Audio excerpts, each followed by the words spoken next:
danger de certains discours qui sont même prononcés par des personnes qui normalement devraient être au milieu du village. Je suis très inquiet quand j'entends des ministres de Dieu sortir des énormités pour dire que les Congolaises et les Congolais n'ont pas le droit de réfléchir sur le bien fondé de leur constitution.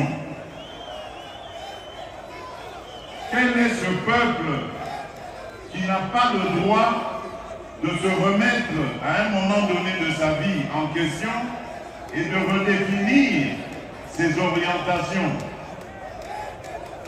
Ce que j'ai dit à Kisangani n'avait absolument aucun lien avec un quelconque troisième mandat.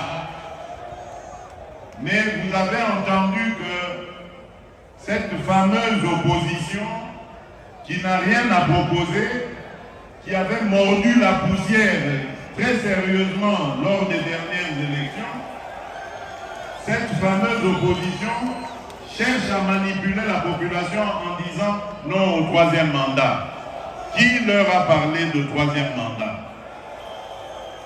Mes chers compatriotes, je viens de clôturer aujourd'hui même à Kinshasa les états généraux de la justice congolaise. Et vous savez combien je me suis plaint depuis que je suis arrivé à la tête de ce pays de l'état de notre justice.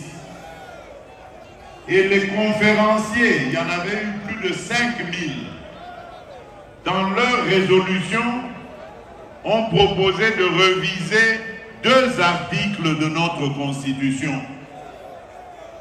Alors, maintenant, à entendre tous ces sachants ne sachant, donc ça voudrait dire que nous ne devons pas réfléchir sur ces articles et donc améliorer notre justice, parce que selon eux, les Congolais vont se fâcher et ils vont faire des émeutes ici.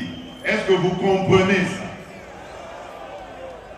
C'est même une insulte à l'endroit de notre peuple.